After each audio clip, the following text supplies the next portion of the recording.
Hello everyone, I am Ayushi and welcome to my channel tips and tricks. आज मैं आपके लिए मार्केटिंग मैनेजमेंट का एक टॉपिक लेकर आई हूँ जो कि है कलेक्टिव प्राइस फिक्सिंग और नॉकआउट अग्रीमेंट।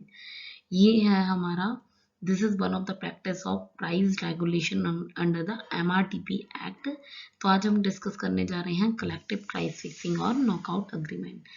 तो स्टार्ट करते हैं। ये इसका पार्ट 1 हम डिस्कस करेंगे विच इज कोल्यूसिव टेंडरिंग। तो स्टार्ट करते हैं हम अपना आज का वीडियो।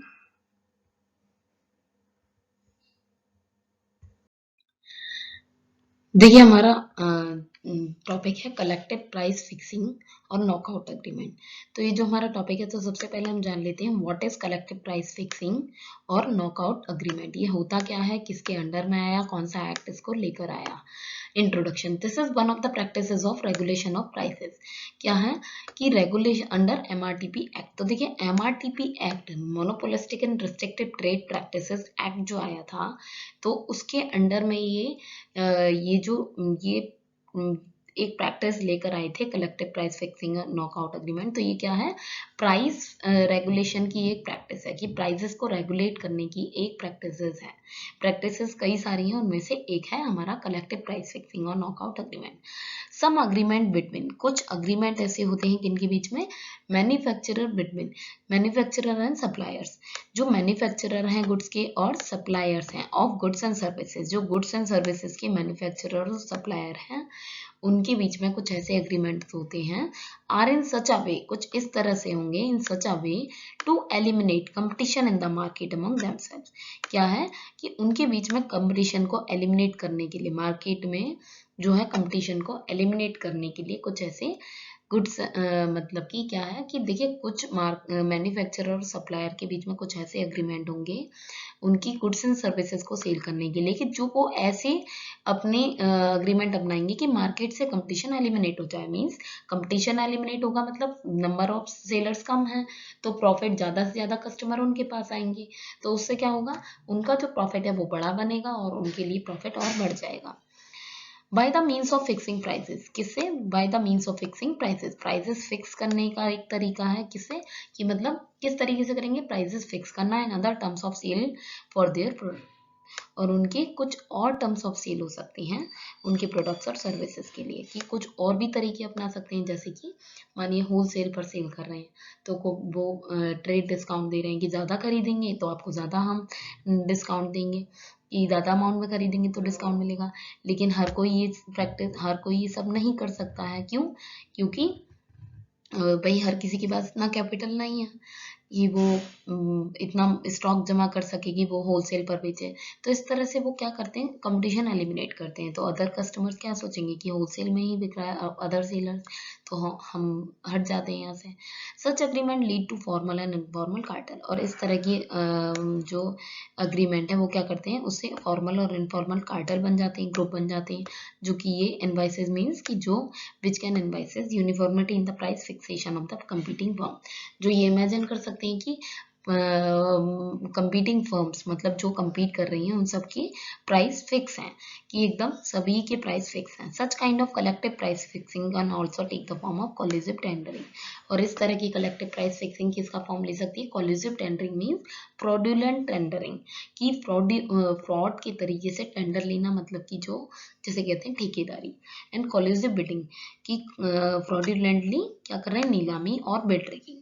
ठीक है, तो ये हमने समझा। अब चलते हैं नेक्स्ट स्लाइड पर कि कोलिजिव टेंडरिंग क्या है या कोलिजिव बिडिंग है क्या। Now let us discuss the meaning of collusive tendering. What is collusive tendering actually? ये collusive tendering का meaning क्या है, ये हम समझ लेते हैं। meaning, the term collusive stands for, जो term है हमारा collusive, इसका meaning क्या है, stands for any act, कोई भी ऐसा काम which is secretly done, जो कि secretly किया गया हो और उसे छुपकर किया गया हो, together based on fraud और एनी इलीगल बेसिस। मतलब एक साथ कई लोगों ने एक साथ किया है बेस्ड ऑन फ्रॉड। फ्रॉड पर बेस्ड हो या फिर कोई इलीगल बेसिस पर हो, मतलब कि कई लोग, कुछ लोग मिलकर कोई ऐसा काम कर रहे हैं जो कि सीक्रेटली कर रहे हैं, मतलब औरों से छुप कर रहे हैं। तो ऑब्वियसली सीक्रेटली दुनिया से छुप कर कोई वही काम करता है जो कि फ्रॉड हो, मतलब कि कुछ गलत कर रहे हैं या फिर इलीगल बेसिस पर हो या फिर सरकार की नजरों में जो ठीक ना हो, मतलब गैर कानूनी हो, in other terms we can see. और दूसरे टर्म्स में हम कह सकते हैं सीक्रेटली एक्टिंग टुगेदर, मतलब सीक्रेटली छुपकर कोई ऐसा काम करना फॉर अ फ्रॉडुलेंट और इलीगल पर्पस, मतलब फ्रॉड, किसी फ्रॉड पर्पज से या फिर इलीगल पर्पज से कोई काम कर रहे हो। फॉर एग्जाम्पल देखिए, एग्जाम्पल्स क्या है, मीन्स की टेंडरिंग जो है, जो ज्यादातर की जाती है, कहाँ की जाती है, tenders are most common in construction work, ये कंस्ट्रक्शन वर्क में कॉमन है, installation of plant and machinery, procurement of material by industrial और commercial users, procurement by government departments और इंस्टीट्यूशन एक्सेट्रा। तो देखिए ज्यादातर जो टेंडर्स हैं, जो ठेके हैं, वो कहाँ, इनमें ही चलते हैं, कंस्ट्रक्शन बेसिस पर, या गवर्नमेंट डिपार्टमेंट जो ज्यादातर काम अपने कॉन्ट्रैक्ट बेसिस पर करवाती है, वो कुछ मतलब short 1 year 2 year short period of time के लिए वो इस तरह से जो है वो देते हैं, अपना टेंडर देते हैं। तो ये है टेंडरिंग, अडॉप्ट टेंडरिंग मेथड। तो ये टेंडरिंग मेथड को यूज करते हैं। Tenders are of 2 type, tender 2 तरह के होते हैं। ओपन टेंडरिंग, देखिए 2 तरह के हैं, open tendering and limited tendering. तो हम डिस्कस कर लेते हैं what is the meaning of open tendering. Where it is advertisement, open tendering where it is advertised in media, जबकि ये मीडिया में एडवर्टाइज किया जा रहा हो, मतलब कि बड़े स्केल पर, मतलब पब्लिकली एडवर्टाइज किया जा रहा हो। And seal bids are can be submitted by any supplier, और जो बिड है वो सील बिड्स हैं, वो क्या है, कोई भी सप्लायर जो है उसके लिए अप्लाई कर सकता है, वो भी अपनी अपनी बिड सबमिट कर सकते हैं। मतलब लार्ज स्केल पे हो रही है तो ऑब्वियसली कोई भी कर सकता है। It is generally followed when the amount is more and time is sufficient. It means that कि अमाउंट भी हमारे पास ज्यादा है और टाइम भी हमारे पास ज्यादा है, तभी ये मेथड यूज करेंगे।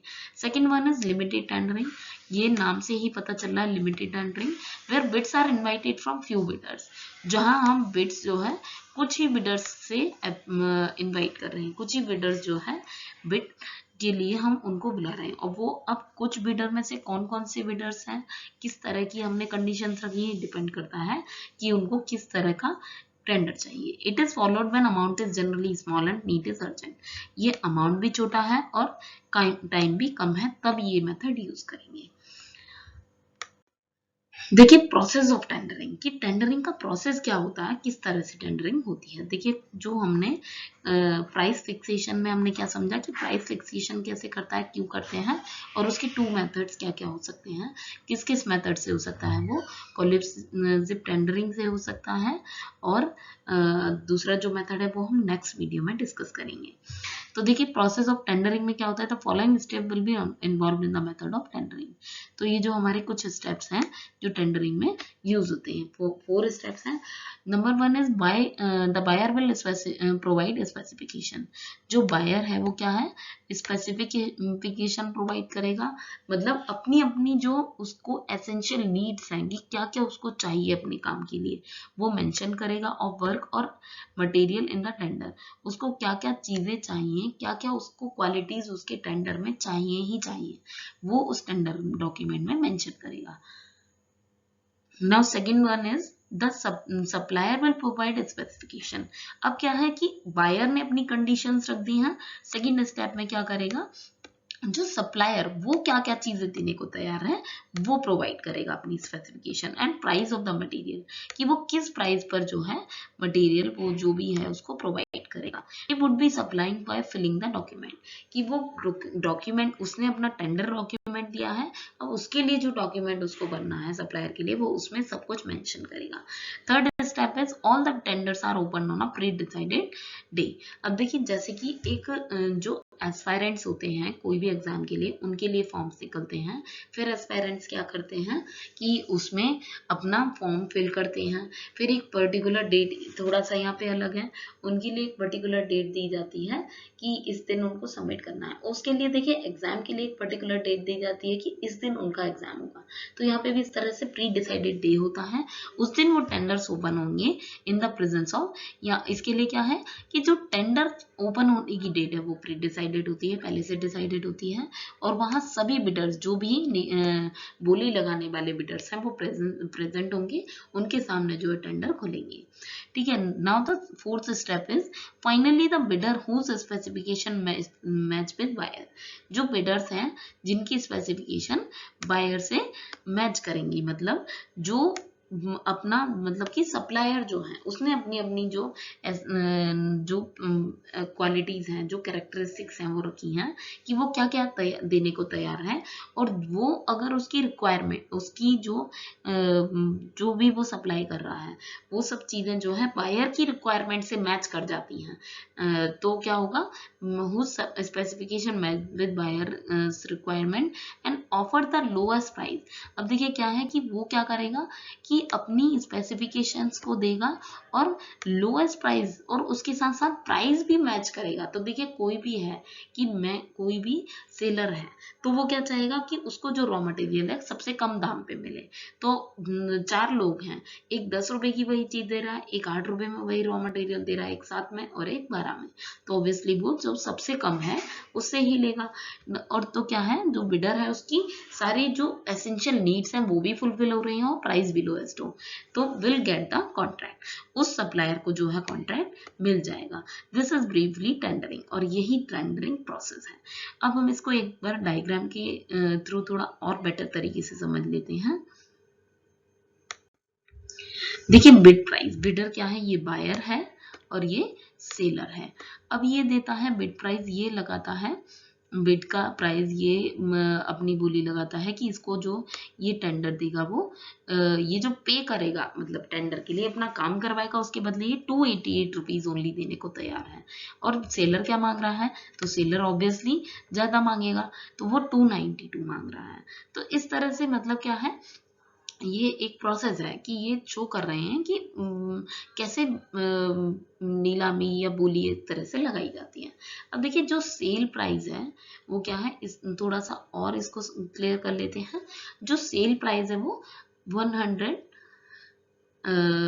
सॉरी जो सेल प्राइस है मतलब कि जो सप्लायर जो सेल करेगा वो 100 रुपीज मांग रहा है, और जो बायर है मतलब कि जो जिसको बायर है वो क्या मांग रहा है, वो बोल रहा है कि वो ओनली 99 रुपीज देगा। अब ये जो $1 का जो डिफरेंस है ये स्प्रेड कहलाता है। इसको और थोड़ा बेटर तरीके से समझ लेते हैं। देखिए बिडिंग प्रोसेस, जो बायर है वो अपना कॉन्ट्रैक्ट जो है 7 करोड़ में बेचने को तैयार है कि वो इतने में टेंडर उठाएगा, मतलब इतने में ठेका उठाएगा। अब जो बायर्स बिडर्स हैं, देखिए इसके पास सप्लायर्स कई तरह के आए हैं जो अपनी अपनी पैसों के साथ साथ ये अपनी वो भी रख देगा कि इसको क्या क्या क्वालिटीज चाहिए अपने उसमें। तो ये 4 तरह की इसके पास वो आए हैं बिडर्स। तो देखिए कोई तो 10 करोड़ में देने को तैयार है, कोई 8 करोड़ में, कोई 9 करोड़ में और कोई 7.5 करोड़ में। ठीक है।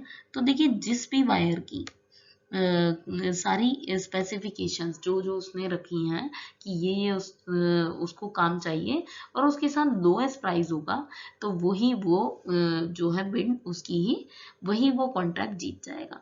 तो देखिए यहाँ प्राइस के हिसाब से अगर देखें तो 7.5 करोड़ सबसे कम है, तो ये जो है कॉन्ट्रैक्ट जीत लेगा, मतलब यही इसी को ही वो टेंडर मिल जाएगा। तो ये था मेरा आज का वीडियो। आप मेरे वीडियो को लाइक करें, एंड तक देखें, लाइक करें, इसे शेयर करें और मेरे चैनल को सब्सक्राइब करना बिल्कुल ना भूलें। Thank you.